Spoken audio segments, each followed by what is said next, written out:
Ya grabo de nuevo este video explicando las funciones de esta alarma Wi-Fi, de esta sirena Wi-Fi.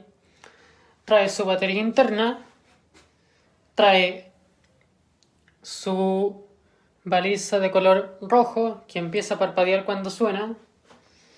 Y acá la puedo controlar desde el celular. Le voy a subir un poco el brillo porque si no, no se ve absolutamente nada. Ya, aquí tengo lo siguiente. Tengo el modo desarmado, el modo armado nocturno, modo armado total y la función pánico. Con la función pánico yo hago saltar la alarma de forma inmediata aunque ésta se encuentre desarmada. Después en accesorios tengo aquí para agregarle accesorios. Sensores de movimiento, magnéticos de puerta y ventana.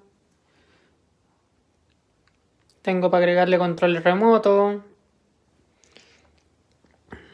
Y por último, el botón pánico.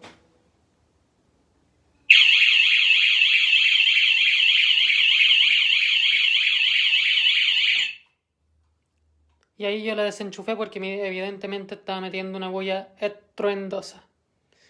¿Por qué se quedó callada? Porque yo no la tenía con la pila interna.